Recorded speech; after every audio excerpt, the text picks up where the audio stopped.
remembered that my first involvement in in Ontario nuclear energy policy was way back in 1976 and 77 when there was an Ontario Royal Commission of Inquiry into nuclear power.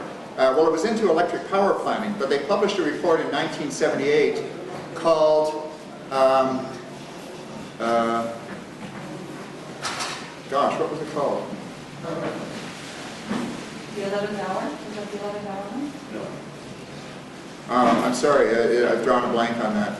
At any rate, in this report on nuclear power in Ontario, one of their conclusions was they advised against building new reactors in the foreseeable future. They advised against embarking upon any centralization of nuclear waste because that poses certain dangers, which I will touch upon in today's talk. And they also said that far from promising energy self-sufficiency, nuclear power at best offers uncertainty. And I thought, well, now that's an interesting point.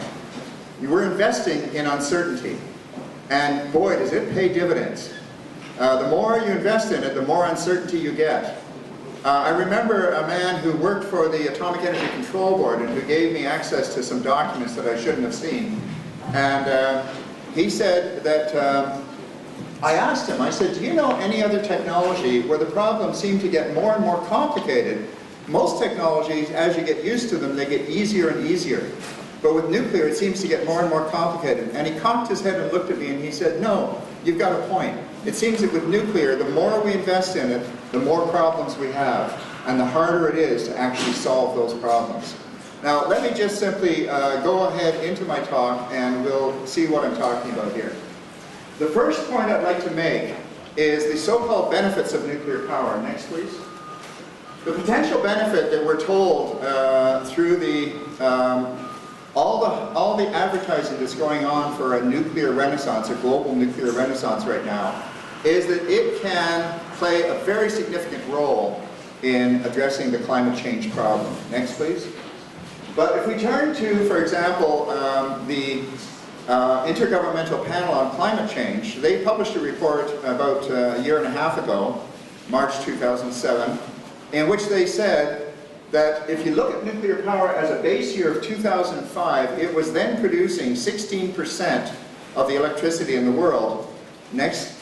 Now that's only 2.7% of total energy. You have to remember that electricity is not everything. Electricity is a significant slice of the energy pie, but it's far less than half, and by the time you take 16% of that, it's less than 3%. So it's making a small but significant contribution. Next, please. What the panel found is that if you invest in nuclear, it could provide 18% in 25 years. So in other words, a quarter of a century of effort in building nuclear power plants would result in a 2% increase in the contribution of nuclear power to global electricity. My main point here is that this is not solving the climate change problem. It is making a contribution, but that contribution is relatively small. And by the way, next, that's only 3% of total energy. By the time you get to 18% of total electricity, it's only 3% of total energy. So we're talking about a 25-year effort to build nuclear reactors, to spend billions of dollars doing so, and at the end of the day, 25 years later, we have a marginal improvement.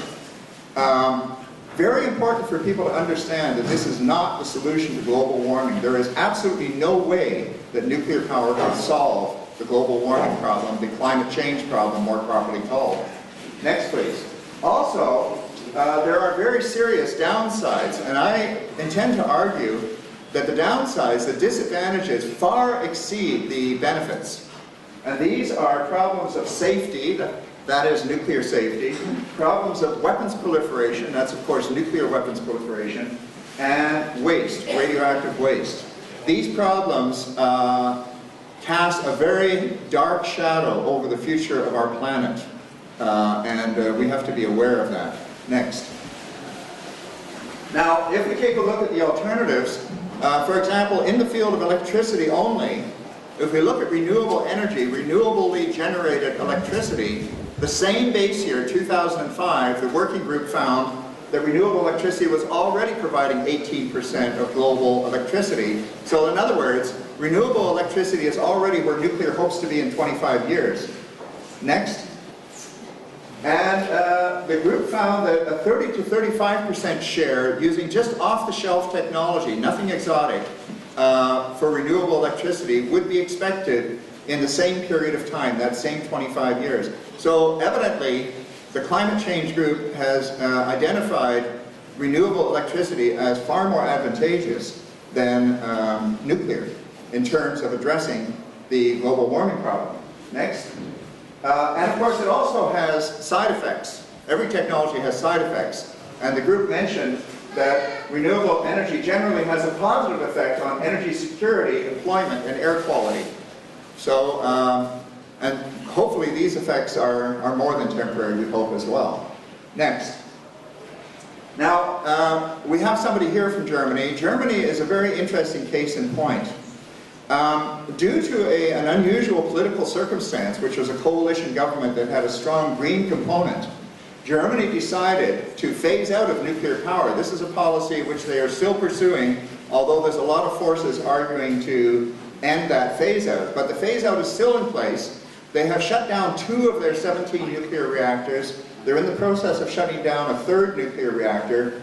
And in only 8 years, they have built 22,000 megawatts of wind power, wind-generated electricity.